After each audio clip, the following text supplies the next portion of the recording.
Hello everyone. Last time we have finished with the first poem, that is 1.1 Teenager's Prayer. So today we are going to learn next lesson of English, that is 1.2 An Encounter of a Special Kind. But before starting with the story, we are going to see warming up chit chat questions. These questions are given to you to answer personally because it is an introduction to the lesson. Warming up चिटचॅटमध्ये जे questions दिलेले असतात ते तुम्ही personally answer करायचे असतात आणि पुढे दिलेल्या स्टोरीसाठी किंवा पुढे दिलेल्या लेसनसाठी एक प्रास्ताविक म्हणून हे क्वेश्चन्स दिलेले असतात. So let us start with the questions. What do you see in the picture? What do you think the girl is trying to do and why? If you were in the place of that girl, what would you do? Do you think she will become successful in her mission? Question number 2. Match the appropriate headings with the images. First, our luxurious bungalows. Second, my favorite pastime. Third, what a commotion. And fourth one, engrossed in my book. These four sentences are given and you have to match with the ABCD images or pictures. Let us start with the lesson, An Encounter of a Special Kind. This lesson is written by Tapan Mukherjee, who is from West Bengal. This story also took place in West Bengal. Let us start with the title of the story.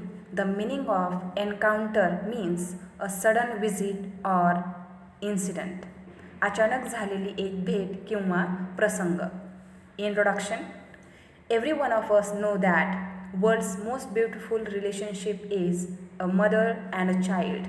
The story also focuses on this relationship, but it is about a mother langur and her small baby. आपणा सर्वांनाच माहीत आहे की जगातील सर्वात सुंदर नातं म्हणजे आई आणि मूल. एक आई आपल्या मुलासाठी काय करू शकते, तिच्या काय भावना असतात हे आपण कितीतरी प्रसंगांमधून पाहतो, अनुभवतोही. पण हेच नातं प्राण्यांच्या विश्वामध्ये असं असू शकतं का? असाच काहीसा धक्का 15 वर्षाच्या लेखकाला बसतो जेव्हा तो एका वानर आई आपल्या लहान बाळाला जिवे मारताना समोर पाहते. तिची ती तगमग, ती काय करते याविषयी ही स्टोरी आहे. म्हणूनच लेखकाने या कथेला an encounter of a special kind असे शीर्षक दिलेले आहे. या लेसनचे डिफिकल्ट वर्ड्स या नंतरच्या स्लाईडमध्ये दिलेले आहेतच आणि एक्सप्लेन करतानाही मी मराठीतूनच तुम्हाला सांगणार आहे. Late us start with the first paragraph.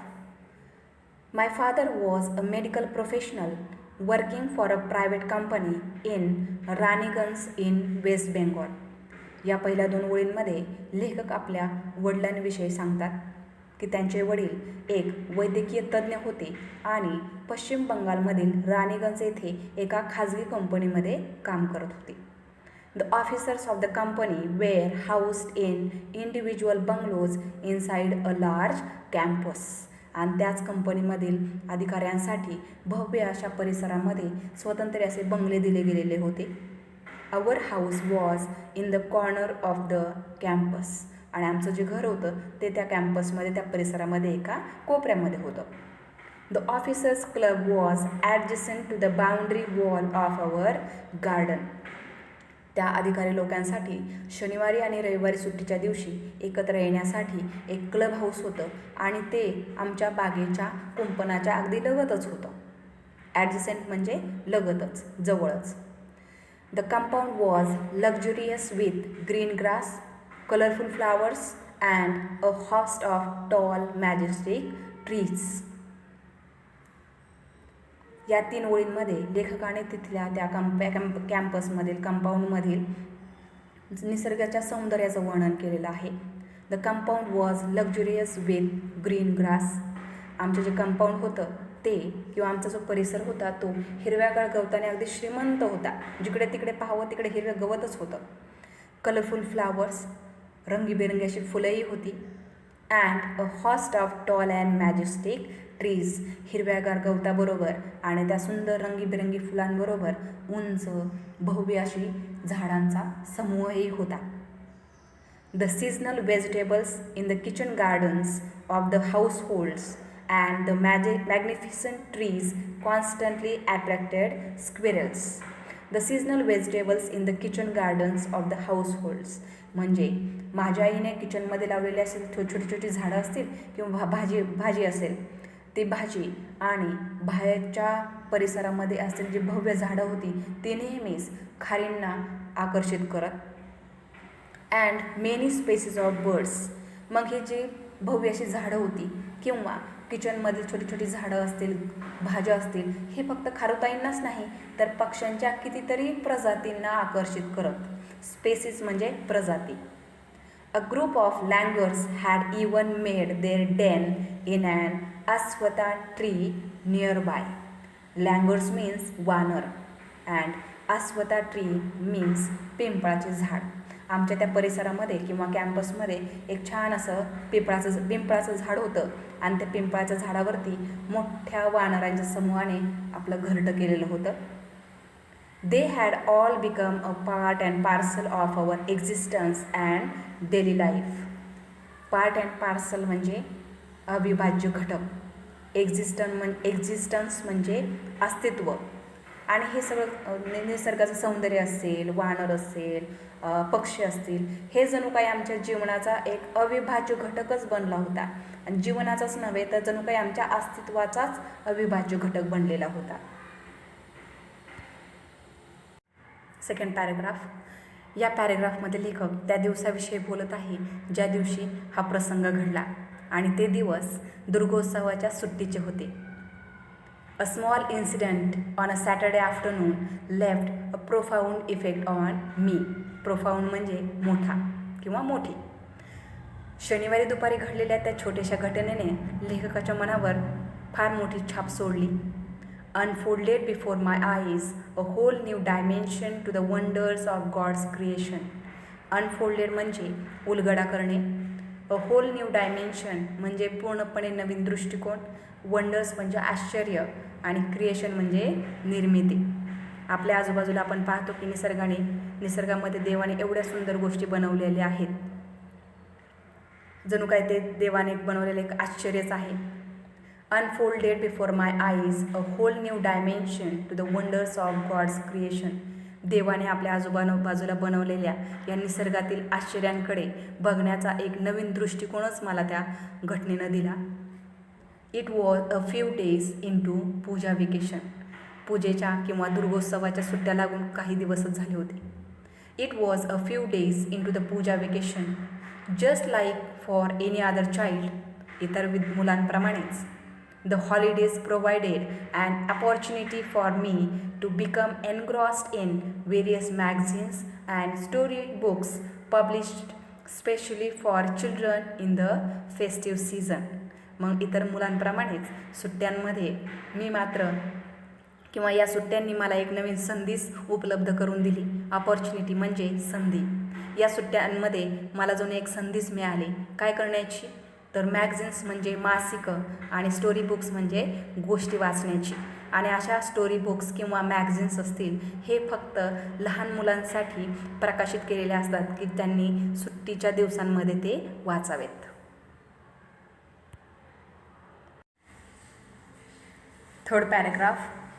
After a hearty lunch my parents and my younger sisters lay down for an afternoon nap. Hearty म्हणजे भरपेट, नॅप म्हणजे वामकुशी किंवा दुपारी घेतलेली छोटीशी झोप. तर त्या शनिवारी दुपारी भरपेट जेवणानंतर माझ्या आईवडील आणि लहान बहिणी दुपारची छोटीशी वामकुशी घेण्यासाठी गेल्या. And I settle down with a story book. मी मात्र छोटीचं गोष्टीचं पुस्तक घेऊन बसलो. The quiet afternoon presented the perfect backdrop for reading and adventurous story. Backdrop म्हणजे बॅकग्राऊंड किंवा पार्श्वभूमी. दुपारची अशी शांत वातावरणाची पार्श्वभूमी मला मात्र एखादी धाडसी कथा वाचण्यासाठी प्रवृत्त करत होती. The silence was occasionally broken by the sound of my family snoring. Occasionally म्हणजे अधूनमधून. दुपारची ही शांतता होती ती अधूनमधून भंग होत होती किंवा त्या शांततेमध्ये व्यत्यय येत होता. कोणत्या गोष्टींचा व्यत्यय येत होता तर the silence was occasionally broken by the sound of my family snoring. माझ्या कुटुंबातल्या मेंबरचा किंवा माझ्या कुटुंबातील व्यक्तींच्या घोरण्यामुळे व्यत्यय येत होता. The intermittent chirping of house sparrows. घरामध्ये नेहमी येणाऱ्या चिमण्यांच्या चिवचिवाट त्यामुळेही व्यत्यय येत होता. The harsh cawing of a crow. कर्कशपणे कावकाव करणाऱ्या कावळ्याचा आवाज. The shrill call of a kite flying high above the ground. उंच आकाशामध्ये भरारी घेणाऱ्या घारीचाही आवाज येत होता. Minutes ticked by. अशा प्रकारे त्या शांततेमध्ये व्यत्यय येत शांतता भंग होत काही मिनिट निघून गेले. I became deeply absorbed in the book. मी मात्र पूर्णपणे त्या पुस्तकामध्ये मग्न होऊन गेलो. 4th paragraph.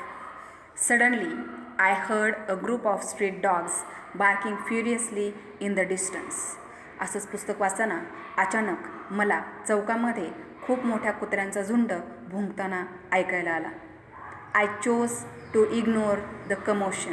कमोशन म्हणजे गोंधळ किंवा गोंगाट. टू इग्नोर म्हणजे दुर्लक्ष करणे. लेखकाने त्यांच्या त्या भुंकण्याकडे दुर्लक्ष करण्याचा किंवा त्या गोंगाटाकडे दुर्लक्ष करण्याचा निर्णय घेतला. Thinking that the pack of dogs might have cornered a hapless pig. लेखकाने असा विचार करून त्यांच्याकडे दुर्लक्ष केलं की कदाचित त्या कुत्र्यांनी एखाद्या दुर्दैवी डुकराला घाबरवण्यासाठी किंवा पळवून लावण्यासाठी मोठा आवाज करत असतील. बट सून पण लवकरच the barking became louder and more aggressive. पण लवकरच त्या कुत्र्यांचा आवाज अजूनच वाढला आणि ती आत्ता तो अजूनच अग्रेसिव्ह म्हणजे आक्रमक व्हायला आली होती.